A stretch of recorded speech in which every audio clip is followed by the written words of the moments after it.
Ba-da-da-da-da-da! What's up, everybody? Welcome to Magic Dats Podcast. My name is Blake. I'm here with Stefan and Jeremiah.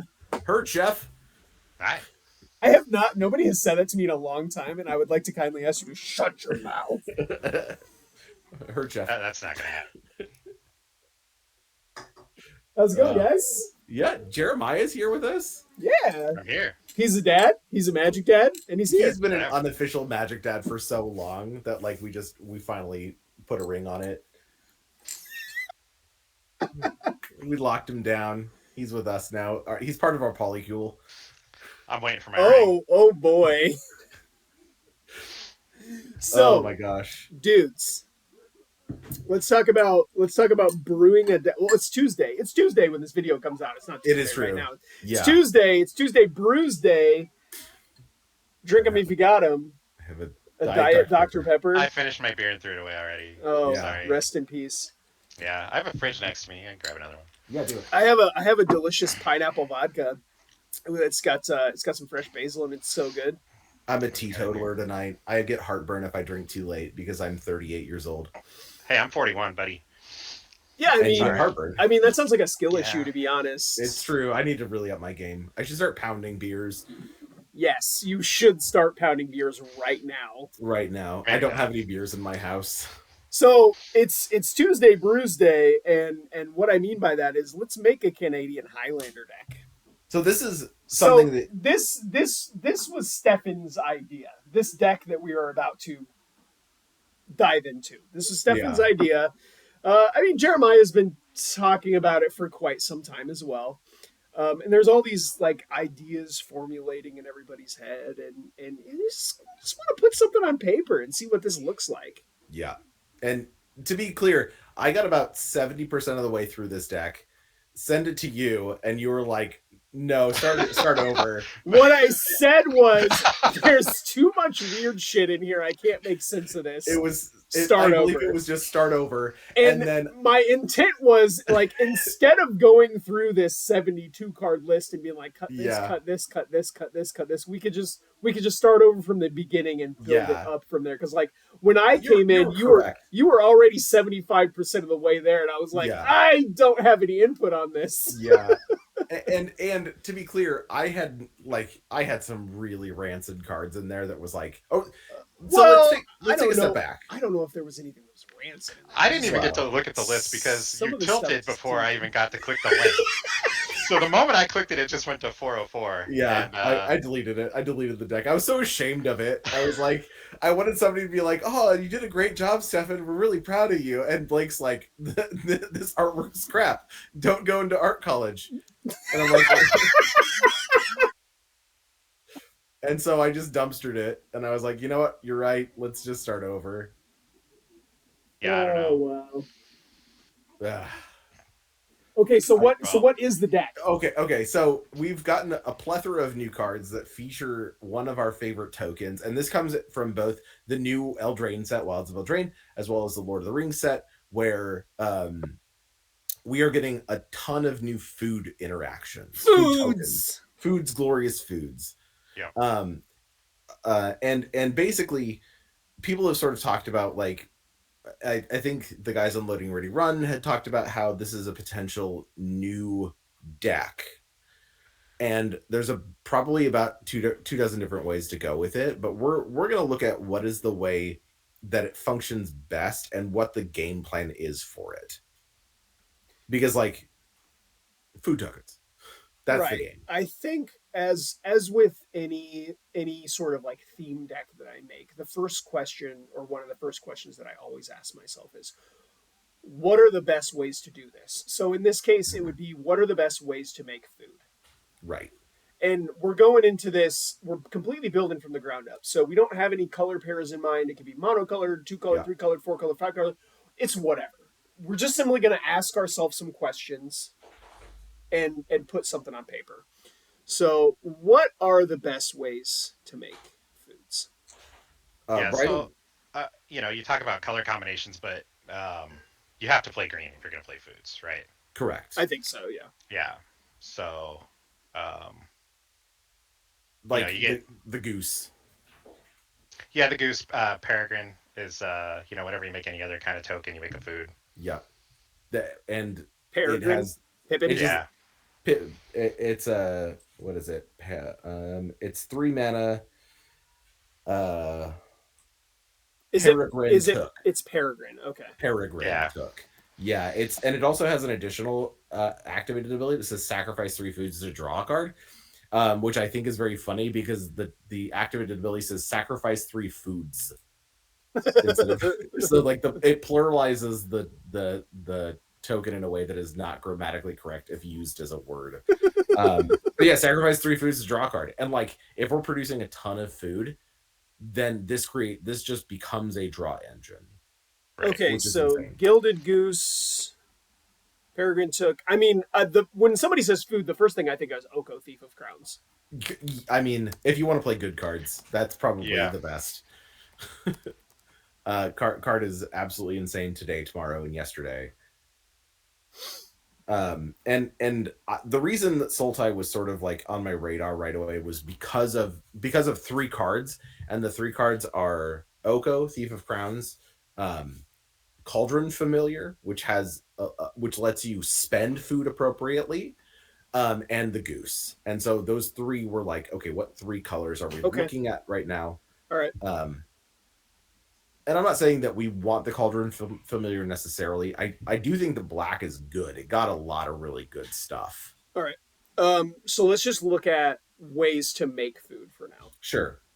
Witch's Oven? Witch's Oven? Witch's Oven, Underworld Cookbook. Oh yeah, Asmo. Asmo is sort of insane in this deck.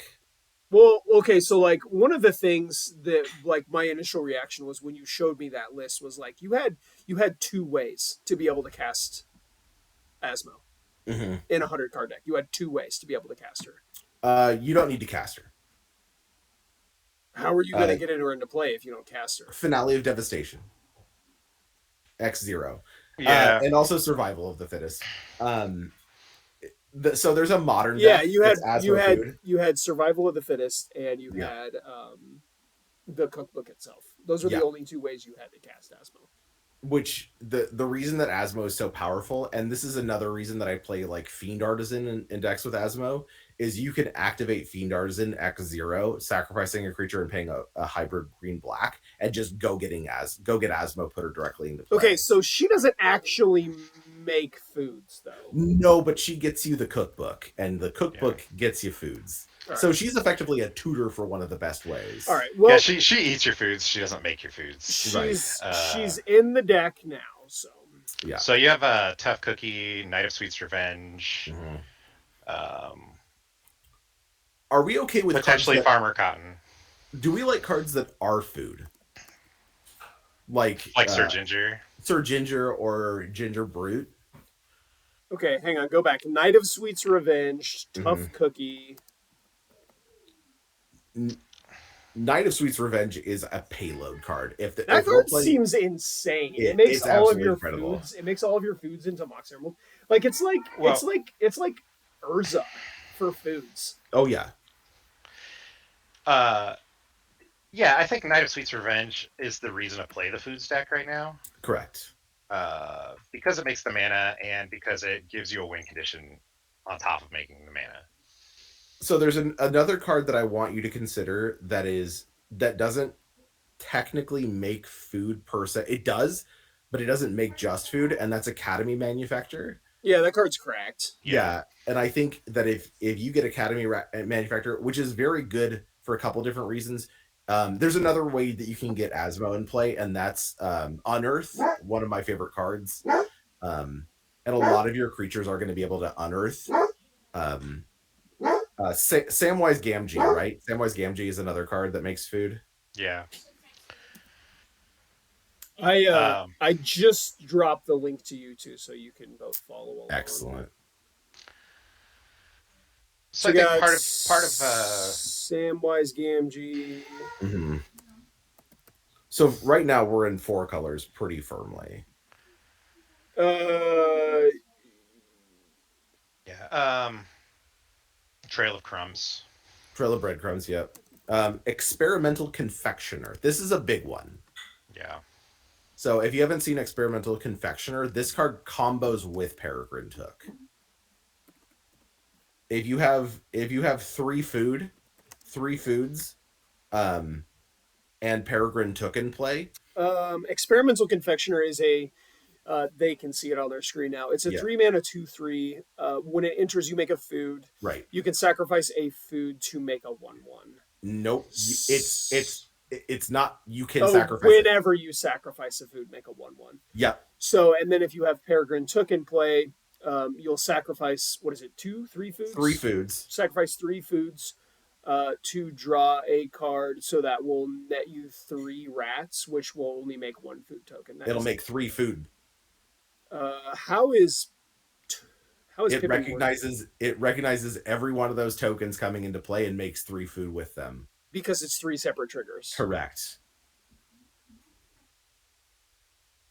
Because you're sacrificing 3 food. It doesn't say whenever you sacrifice 1 or more food. It just says whenever you sacrifice a food. So you're sacrificing 3 foods, making 3 rats, and making 3 foods. So you're drawing your entire deck and making a ton of rats. Yeah, I mean, the important thing is you're just going to make infinite creatures. Yeah. And, so... Goblin Bombardment. Yeah, so... Goblin Bombardment. Yeah. So this is sort of one of the reasons that I really like the deck, and this is sort of the crux of the deck was like, I like a creature combo. So whenever anybody starts talking about, like, I'm going to make a whole bunch of treasures, or I'm going to make a whole bunch of food, or I'm going to make a whole bunch of clue tokens, like the first place my brain goes is Arcbound Ravager. Right. So thoughts? Yeah. So it does give you a sack outlet. It depends on if you need the sack outlet or not. I suppose. Because I don't think you're going to win by just attacking with a big creature a lot of the times in the deck. No, but if you want to do something like trigger this guy, and you don't have Pippin. What about Feasting Troll King? Yeah, I mean, there's also Wicked Wolf, which I think is a rad card. Yeah, that's a really good one. Yeah, any way to sacrifice, like, you could put Krark Clan Ironworks in the deck if you're like really just like, I want to make a ton of mana and you have a turn where you want to kind of go off. So that's where the discussion goes after you find what cards make food. How are you leveraging all this food, right? Right. To win the game. And you had brought up Cyberdrive Awakener, which I think is a really good way to go with it. Kappa Cannoneer, I think, also plays right there. I think you can get kind of, I don't know if it's for this podcast necessarily, but you can get kind of weird with the new Cauldron if you're playing the Survival of the Fittest, because you could turn like a Patchwork Automaton into into like your Walking Ballista. Walking Ballista? Yeah. Oh, let's go. So there's a card I do want to consider as well. Time Sieve. Just take infinite turns. Which is sack 3 artifacts, tap it, take an extra turn after this one. And if you're making just an absolute load of artifacts, it doesn't matter what they are or where they're from, you're just getting there. And it's part of the reason I don't like the Finale as your Asmo go-to card, is because I think that's going to be your win condition in a lot of games. Asmo? The Finale. Oh. Because you just get so much mana, then you're going to cast it for X = 10 or higher. True, but at the same time, you don't have. That's the modal nature of Finale. I don't think you hold it in hand. I really like if you got 2 mana, you spend it to get your Asmo, and if you have 20 mana, you spend it to win the game. Yeah, I can see it that way. I think that's a more viable plan when you have 4 Finales in your deck. Yeah, it's fair. Yeah. I am sort of clouded by the modern deck. That's the deck that I play. I still think Asmo is a fair include, but like I don't know. I mean, if we're looking at discard cards, we can look at like adding red and look at Fable of the Mirror Breaker.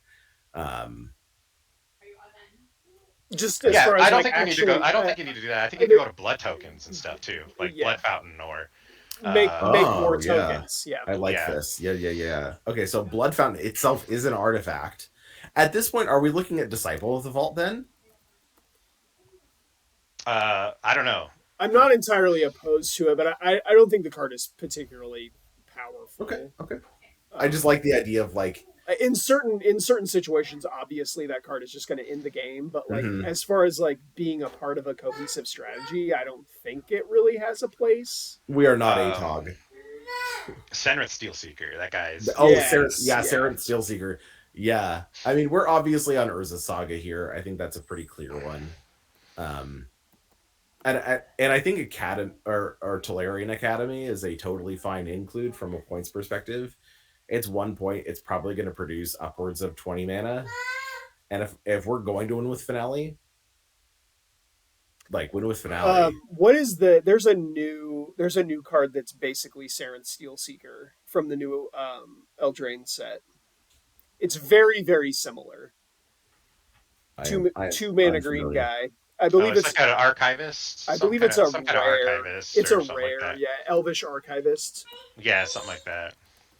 I will see if I can pull it up now. Elvish So whenever an Archivist. artifact comes into play, you get 2/1/1 counters. Mm. If you get an Yep, enchantment, you draw a card. Oh, that's what. Yeah, it only triggers once a turn, yep. Yeah. which is like the big downside. How do we feel about Emery Lurker of the Lock?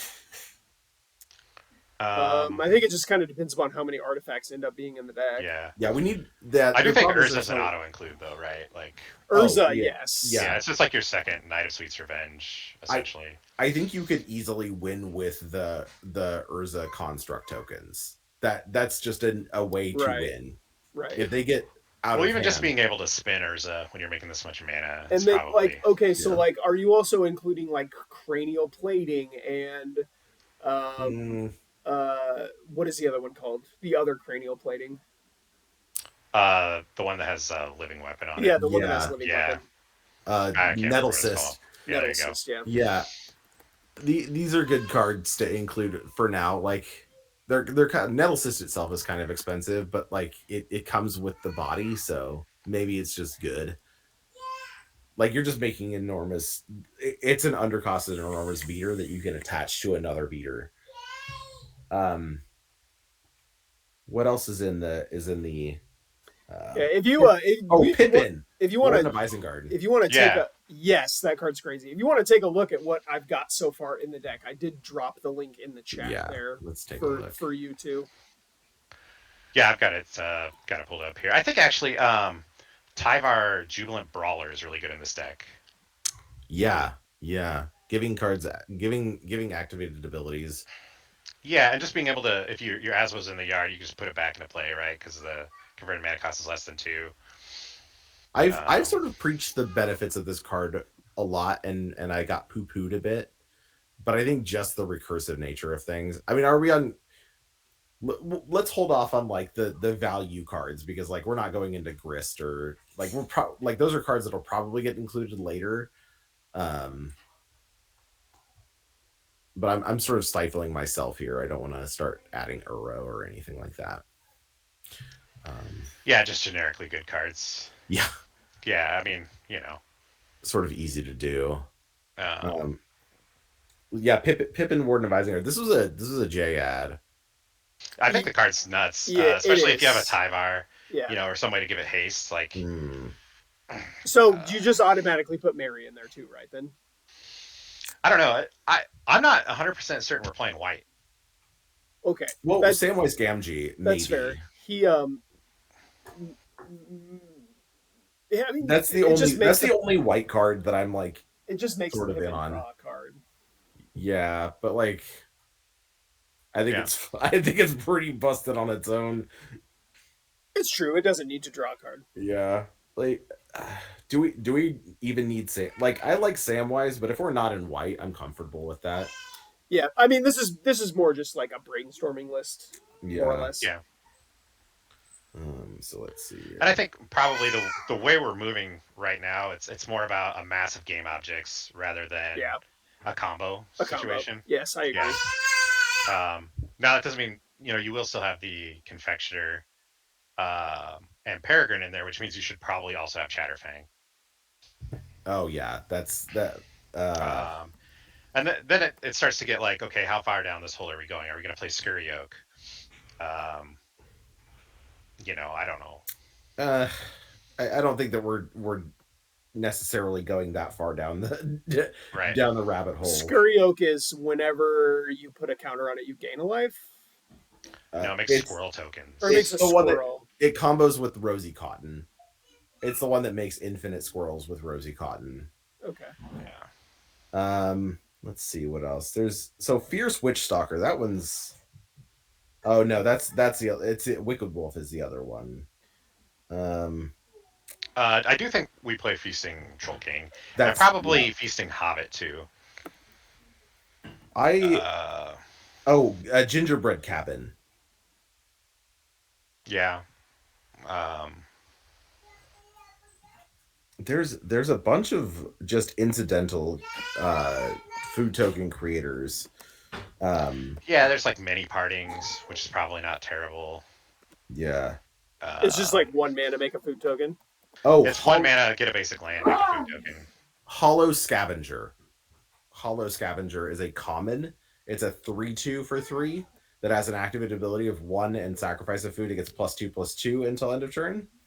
You can only activate that once each turn, but it also has the adventure to make a food, just like one green sorcery, make a food, which oftentimes is just like Hollow Hinge Scavenger. no, just Hollow Scavenger.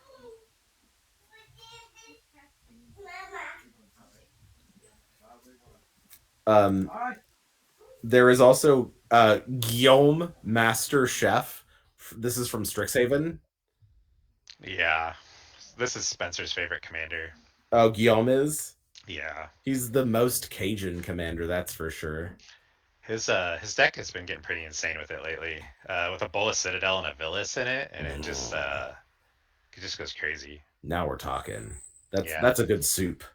Like it's just a good body. It's 4 mana, 5/3 trample, and at the beginning of your end step, create a food token for equal to the number of non-token creatures you had enter the battlefield. So like you're just making like no matter what, you're probably making 1 or 2 food a turn. yeah. And then it protects itself. You can pay 1 and sack a food to get something indestructible. That seems great. One of the secret modes of Guillaume is that you don't have to make your creature indestructible and tap it. Oh yeah. You can tap other people's creatures by sacking food. Yeah, you can get their blockers out of the way. Yeah. Oh, that guy's $13. That's really expensive for like a whatever card. Yeah, it was only printed once. Oh, it's like one of those commander only cards. There is an enchantment called Killer Service. I recommend you look this up. It is very funny. It features a rhino in a tuxedo serving people. Killer Service. It's 3 mana. It just makes 1 food when it enters. You make a food, and then at the beginning of your end step, you can pay 2 and sacrifice a token if you do create a 4/4. It seems okay if you've got a bunch of tokens. Yeah, Yeah. It says token. It doesn't matter what token it is. I don't think I'm in love with that one. Yeah, well, listen, I'm just giving you options here. We're up to 31 cards now, if you count Killer Service. One of which is a land, Gingerbread Cabin. We should also have Urza Saga just like for good, but there's also Restless Cottage, which is it's that new manland. That's the green black that when it attacks, it makes a food. Like that's. Oh yeah, there's Savvy Hunter. It's also actually pretty good. It's a 3 mana 3/3. When it attacks or blocks, make a food. Yeah. That was great and limited, honestly. And I think I've had some success with Savvy Hunter as well. Just being able to sack the food for no mana cost. Like even if it was just like this card gets +1/+1, like unlimited sack outlet that lets you sack for no mana, and like in this case actually gives you a really good benefit. I think that's totally playable. And it gives you a food every turn. It's everywhere you want to be. Let's see here. This is a lot of Lord of the Rings cards. What are other? Yeah. I'm trying to think of other like. Okay, I have 1 million tokens in play. What can I do with all of these? Hmm. That's an excellent question. I mean, It depends. Again, it depends on if you want to get into other colors or not. I've seen get per Aether Grid put to pretty good use in when you have a ton of hmm, foods. Yep. yeah. But a card like that makes it very hard to finish around in 50 or 60 minutes. Yeah. I mean, you're getting a ton of life anyway just off of activating these foods. So like, Yeah. sometimes those your rounds are going to go long no That's matter what in this that's deck. part of the benefit of playing this deck is like it's really easy to just go cockroach mode. Like Ooh, every card in your deck is like just gain 3. yeah. Yeah. The secret mode of food, which is to gain life by sacrificing them. Yeah. So Tireless Provisioner probably needs to be in the deck, Oh right? yes, Oh my absolutely. gosh, yeah, that Um, card's insane. I mean, if we're already going to go into like if we're adding our pointed if we're looking at pointed cards of like crop rotation and Tolarian Academy, which are just going to produce us a ton of mana, um, like there's probably and with stuff like Urza's Saga, and we're putting in some amount of like land recursion, um, even like sacking and replaying the gingerbread cabin every turn to make food feels good. yeah. I was just trying to like I know there's other things out there. I was trying to think of like my doubling season decks in Commander, like Mm, some of the ways that I use all those tokens. Generally, I think it's just like I finding a mean, finding a way to sacrifice. I mean, most of them are. I guess the difference there is that most of those tokens are creatures, and I'm like feeding them into a blood artist or whatever. well, right. so these are artifacts, so you can play into like Tezzerets or improvise cards. Mm, Um, Oh, the Tezzeret Master of Master the of the Bridge. no, not that one. Anarch of Bolus. What is it called? That's Domri on Archibaldus. Um, Um, something Jay, look it up. something of Bolus. It's like Agent of minus Bolus. agent of Agent of Bolus Bolus. That's what it is. minus 2. Your opponent loses twice X life. Is he the one that gives your It's stuff -4. improvise? Target player loses X life, and you gain X life, where It's X is the twice the original number. Tezzeret. Yeah. Oh, which is the one that has affinity? Yeah, that's Master of the Bridge. Master of the Bridge. Yeah. Okay. Like there's a real benefit to having blue in this deck, I think, and it's not like the traditional like ponder, preordain, blah blah blah. Like we just get some real bangers for artifacts. You get Oko and Urza. Well, you get stuff like what is it? Battle at the Bridge, the black Mm, removal spell that has improvise. yeah. Oh, what is that? What's that Marionette Master? The one from Kaladesh? Yeah. Marionette Master. That's a 6 mana. Yeah. Whenever an artifact goes to the graveyard. It deals damage equal to its power. Yeah. So like you can make it. It has the thing where like it comes in and has the modal ability to either be bigger or make tokens. Um, and there's like if there's any way to pump it like with green, I think that's sick. Like or just drain them out. Right. Like we have multiple ways to sacrifice food now. Battle at the Bridge. Many partings. That's a good one. Like it's just a like it's sort of it could feel mopey, but in this deck, I think it's going to do what you want it to do, which is going to fix your mana and then make a food, which is going Well, to be I mean, Marionette Master is like the best blood artist for this deck. um. I still think Disciple of the Vault is the best one for this deck, but Marionette Master very good. Well, the thing to remember is that they're not treasures, right? So you do need mana to sack them or Right. a sack outlet. You Yeah, know. but Um, keep in mind if you have an Asmo out, you can just like stack the triggers. You're like that creature's going to deal 6 damage to itself. Hold priority.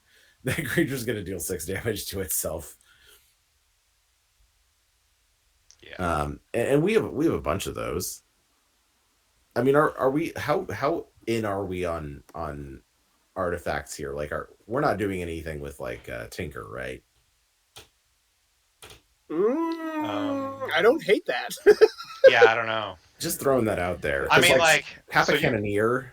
you can actually do a lot of damage just by tapping a Bolas Citadel, and having your opponents lose 10. Yeah, I mean, I got the more I think about it, the more I like Tinker.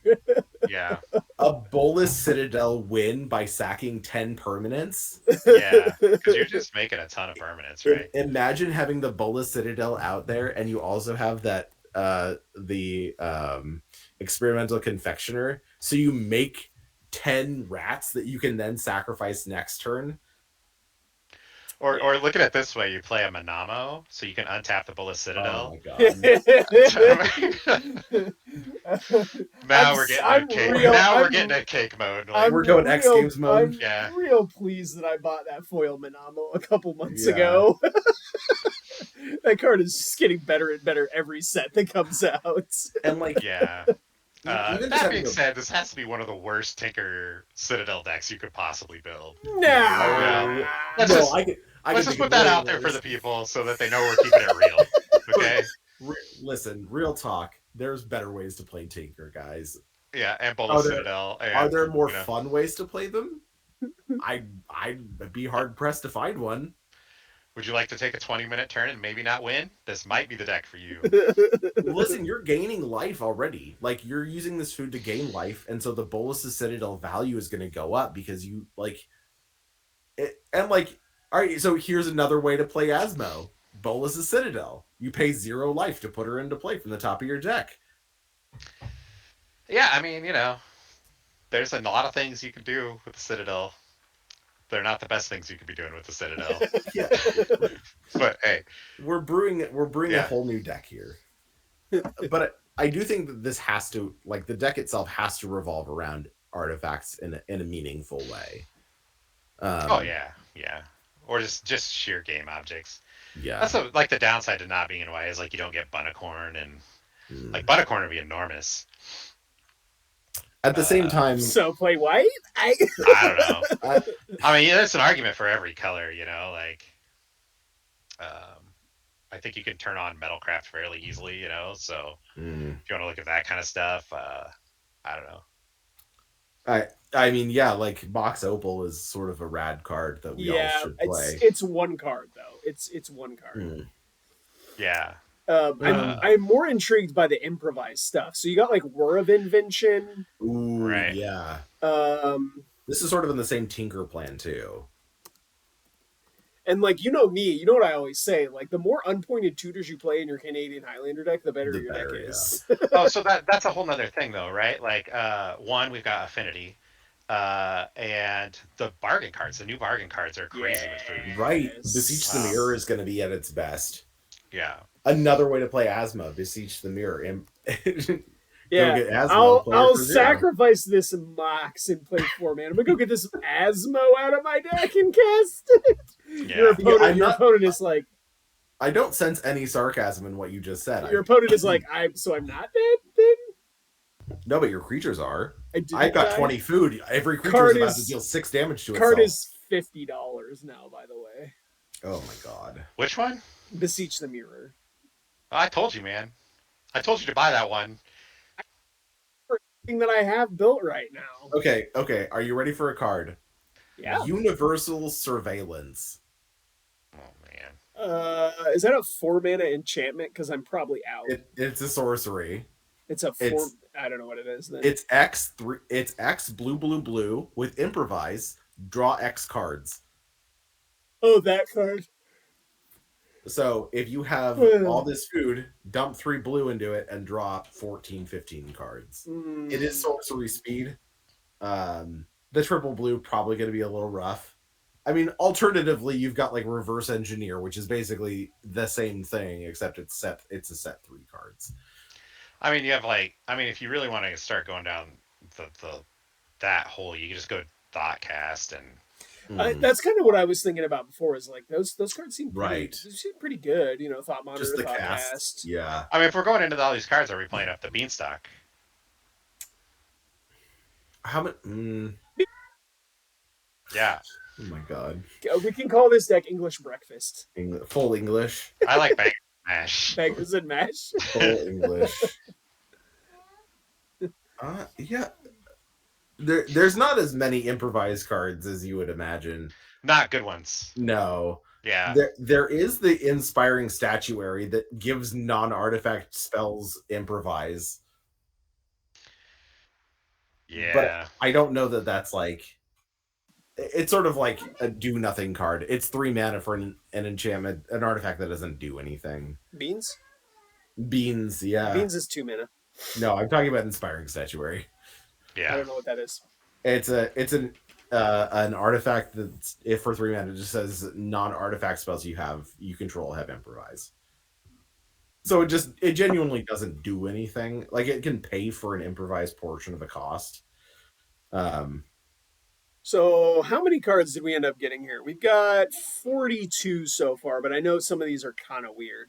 and we Yeah. need to fill in lands too. So we're gonna look at a total of Um, like maybe 60 cards. Yeah, actually, I'm looking to wrap this episode up. I want to know, down in the comment section below, which direction our viewers would like to take this deck. Are we going for more of an affinity thing with like improvised cards, or are we going for more of like, I'm going to put this giant permanent into play, or what are we doing? What do we think? Are we doing what is it the um what's that the artifact that lets you sacrifice artifacts? Time sieve. Taking That's what I infinite want to do. turns. That's my jam. Taking it infinite turns is pretty good when you got a bunch of stuff in play. All right, so yeah, let us know down in the comments which direction you take this, what you think we should add, subtract. I'll leave the link to this deck list in the description of this video so that anybody who cares can watch along as this thing evolves. And if you haven't done so already, please subscribe to the channel. Make sure you turn notifications on so that we get to annoy you every time we upload a video. There is a link to our Patreon campaign down in the description of this video. You can go there, check out all of our extra content. And with that out of the way, we just want to remind you that we're proud of you. We're proud of you. Bye everybody.